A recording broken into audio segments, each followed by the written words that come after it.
Вот у нас сформирован разжелобок целикового куска металла с помощью вот такого инструмента. Называется он вокабендер. Роликовый. Здесь у нас 20, здесь у нас палец по 2 сантиметра.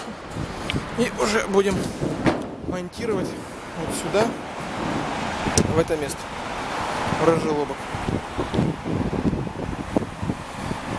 Под силу все положено. Дальше я вам уже покажу следующий ролик.